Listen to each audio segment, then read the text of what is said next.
Hello everyone, welcome back to another critique episode. I have an awesome student piece of work that's they're doing some fantasy world building, and it's in week 4 of my design class, and I just wanted to share it with you guys this week because lighting is a complicated thing, and I try to structure it in a way so that the students can kind of tackle things one aspect at a time in terms of design, so hopefully we'll get good results. But let's take a look at this. I feel there's a lot that you guys can benefit from.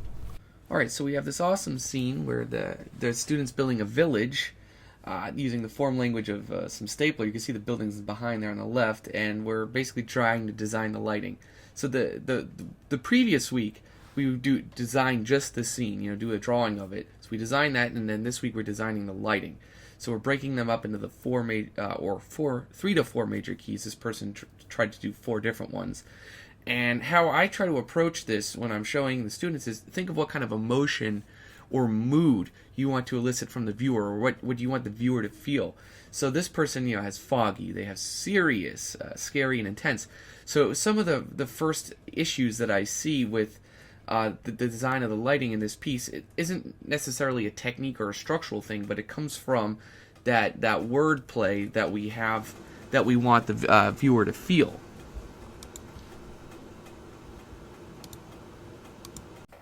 And you can see I'm kind of writing that out now. Like serious, that's not a great place to start. I feel it doesn't. I can't visualize anything in terms of lighting from the word serious or any kind of an emotion. You could be seriously funny. You could be seriously angry.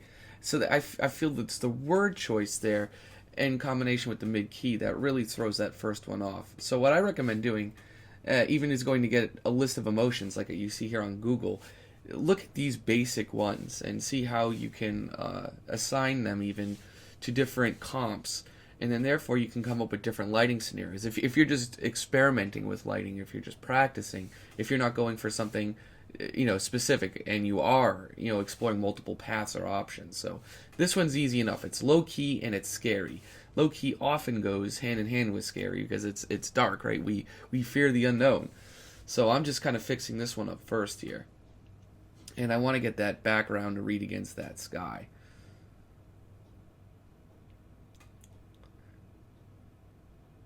And the part of the issue with this is the buildings themselves end up being like the same value as the backgrounds of the mountain behind them. So it's kind of got to create that separation one way or another. Have the background, the mountains be darker, or have the buildings be darker.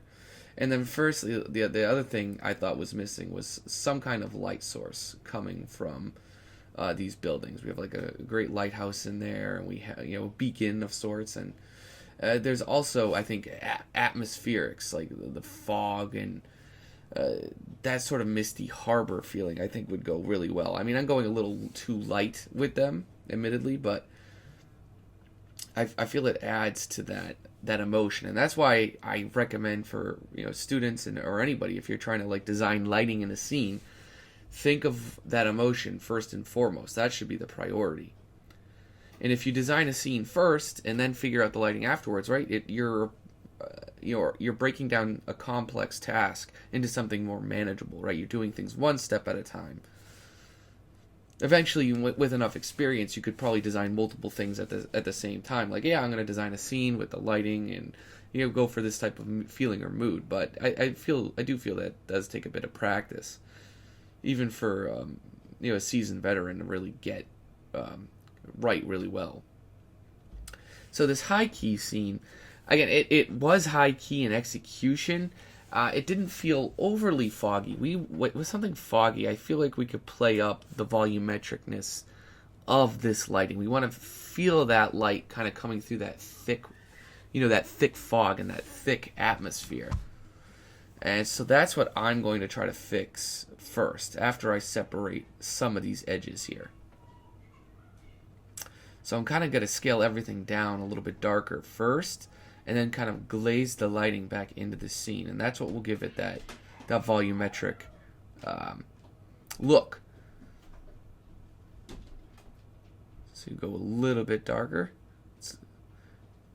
That's essentially the light source. So I'm not going to go that sharp with it, but now we're going to start to So you pull in that lighting. So I'm going to use an airbrush and start to taper it through the atmosphere and the mountains, starting in the background. So if I, like, for instance, wanted it to come to feel like, pop these buildings out, I'd glaze a little of that atmosphere over behind it, so see the shape of the buildings read. And I think that's important, whether they're going to read in positive space or negative space. Getting the shapes of these buildings to read in a scene about these buildings, about that village, that's what's absolutely important in a scenario like this. And then, of course, this is water, and I felt all the comps in general were lacking a little bit of that water aesthetic. They felt like there's no reflections or anything of that sort, so I'm trying to play that up just a tad.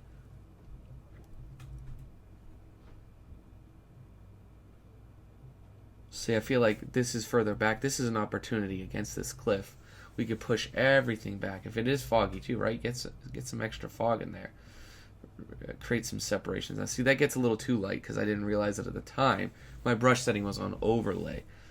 It was kind of creating a weird look to things. But yeah, I definitely want this to feel foggy, but almost like in a different way than the scary, more intimidating one from below. And as you can see, I'm just coming back here to readdress some of the lighting issues with this. You would see a reflection of the sky and the lights from the buildings themselves, and you could light them up any number of ways. There's not a right or a wrong way to do a lot of this. Just get the lighting in, and the lighting up from the windows themselves would have a reflection in the water, about equal distance from their height.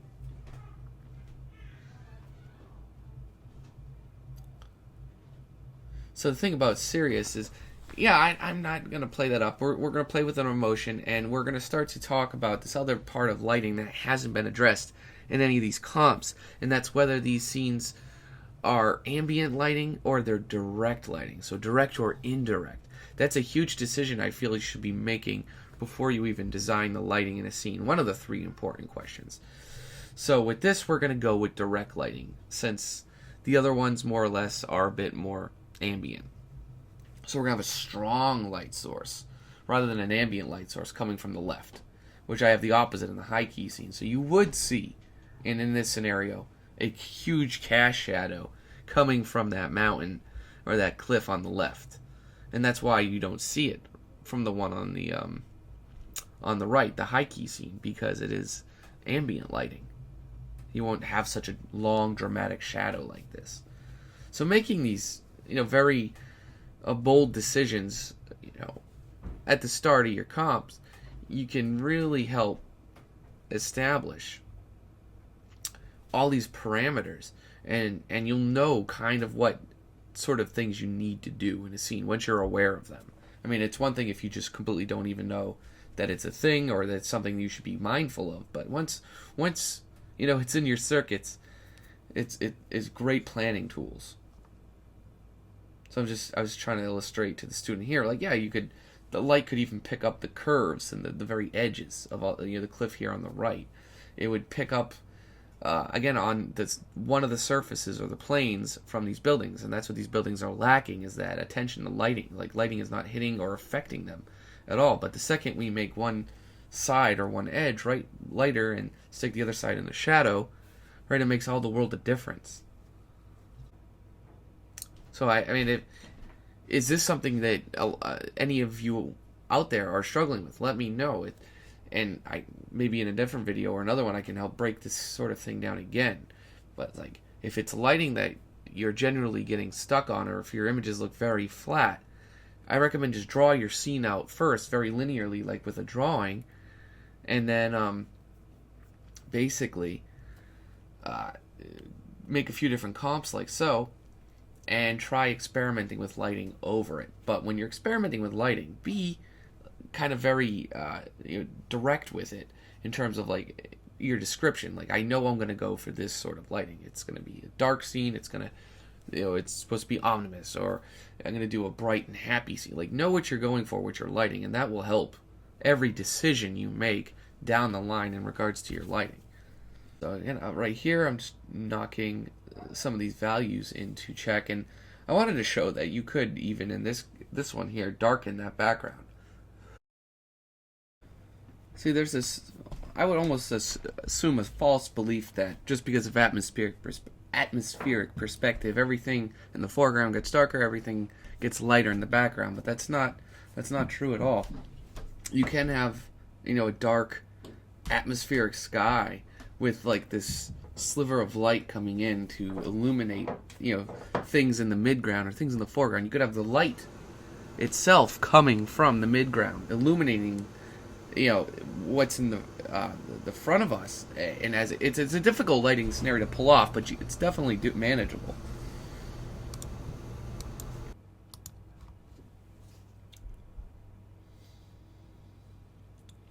So see now, with this middle key scene, if I go too far, from the mid range of values, too dark or too light, I can use levels to scale things accordingly. What you're not seeing here done on this student example of some things from the lecture, like how I demonstrate how to make a selection of all your major areas ahead of time. That way, with the click of a button, you can quickly make these adjustments without constantly trying to select things with very difficult or finicky edges over and over again. But yeah, that's definitely something to be aware of, is that you can make your own selections and save them so you don't have to constantly do them over and over again. Particularly if you're doing many different lighting shots for a single scene. And again, with like a lot of these, and I remember seeing from the original sketch from the student, is that there is a nice solid mountain that shows how large this fantasy landscape is. It goes right out of the canvas, and the edge got lost on too many of these paintings here. So I usually have been getting that back first. Sorry, you could probably hear some of my pipes and stuff. It's the winter. Things are just a little bit louder down here.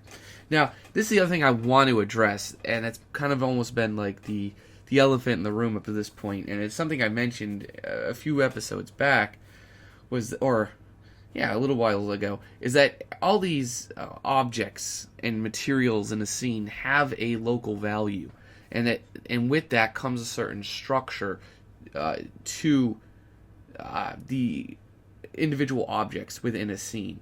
So like the grass, that's all going to be a value key. The side of a cliff, and I'm showing that is like, that'll be lighter. The trees or the foliage, that'll be the darkest, and that will help keep structure in the scene. And you can see a lack of that in the foreground, right? The grass on the top is the same value as the side, and the same value as the water. It's the same value as the sand. And that is why the scene is incredibly hard to read. And I don't, in this short time span, I don't address that as in-depthly as I'd like to. But as long as you folks watching at home are aware, like this is something I'm aware of, and it's something I'm mindful of, and it's something I'm trying my best efforts to make the students aware of as well. So what I'm doing here now basically is making a shadow version of this scene, just to kind of quickly show you, if your value structure is right, you could just darken everything, kind of like I did above, and paint and glaze the lighting right in.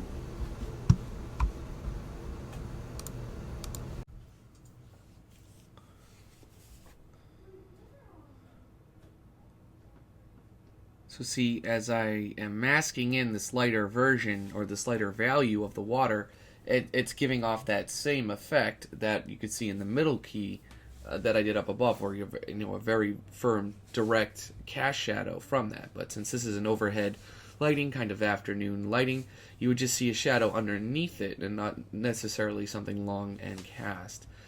And at this point, when I'm addressing some of the cliff shapes, that's when I had pointed or made a note to tell the student, this is what's kind of wrong with this. You got to set up your local value structure kind of beforehand, and then you can easily just paint the lighting onto the surface of this. Whatever surface, whatever shape, whatever form these cliffs are kind of making.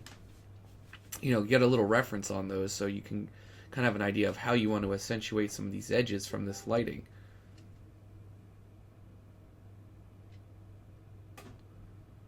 So see, I trickled in a little bit of lighter areas, but a lot of that in the background there is still all in shadow.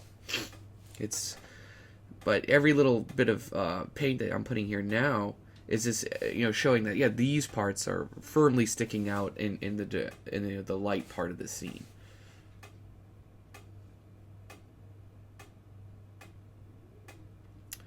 And so if I want to make the foreground now consistent with the background, where the cliffs themselves are fairly light in tone and in value, I need to make the foreground ones lighter, which goes against some of your, depending on where you've learned or what you've been practicing. Some of our natural instincts it's in the foreground, it's got to be darker. But no, these are cliffs and they're light in value and they should be lighter. And so that was my first move, and just to kind of show that, like in the background, the trees or the foliage or whatever kind of plants and shrubs, whatever you want to have them, like those would still be darker. Like those are darker, and they'll be even darker in the foreground. So just making a few shapes and kind of just showing that, like, see, but there's a very clear distinction, even without any sort of lighting yet, that these are darker. The grass is kind of mid-toned, a little darker than those, and then the cliffs are light, right? Every single material basically has its own assigned value structure, and that's why I like showing the light coming in now, hitting these cliffs, and I'm just sculpting them in terms of kind of like exactly what I did in the back. Is it's all in shadow, but I'm just kind of putting that light in where it's getting hit from at that point, and so on.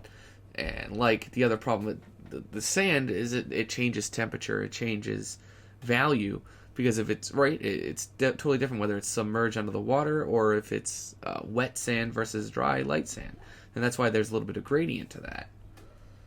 Very quick one, but at least now we can read that there is sand there, and then it transitions almost immediately, at least into this design drawing, into that grass. But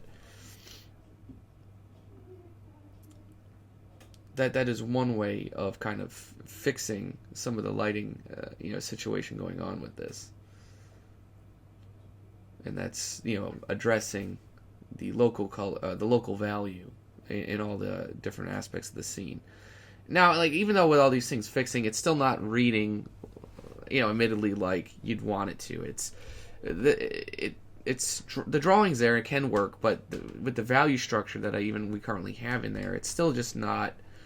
We're not seeing that impact through the value patterns or the lighter. The design core principle, basically, of it is not quite where we want it to be yet. And then that will have to be addressed at some point. So we even get the reflection in there. And now we just need... I think I start to balance that, the value structure of all this now. Yep, I take everything in the background, and we're just going to remove a little bit of that contrast first and push it all back there. This is where, in these last few clicks and last few selections, the whole little comp comes together. See, we're going to even take everything in the background, remove all of that contrast, and just, really push it back in terms of the distance. But see, now it clearly reads that this is a great little bay, and it's nestled in between all these mountains. And the last little thing here for this is just getting the temperature and the not the temperature, but the value, the contrast to read from these. So everybody, I hope you enjoyed this. Hope you've learned something along the way. Again, in this last comp, I never really addressed that left side. That would definitely need to be, needs to be taken care of the same way I did it on the right. But yeah, let me know if this sort of thing is what you guys are struggling with, and if it's something I should cover, continue to cover on this channel down the road. But take care, have a happy new year, and subscribe if you enjoyed. Thanks for watching, particularly if you made it to the end here. If you'd like to support the channel, please like, share, and comment. You can find me on Facebook, ArtStation, and Instagram. Now, I share different content on each platform, so feel free to stalk me across the web. Feel free to join the Brush Sauce community as linked below. We do hangouts, have a Discord channel, host challenges, and support each other in artistic growth. Finally, if you'd like to inquire about my one-on-one mentorship program, head over to tyleredlinart.com, click on the mentorship tab for information, and shoot me an email. Also, I run 2 courses at the Computer Graphics Master Academy feel free to check out those as well. Take care.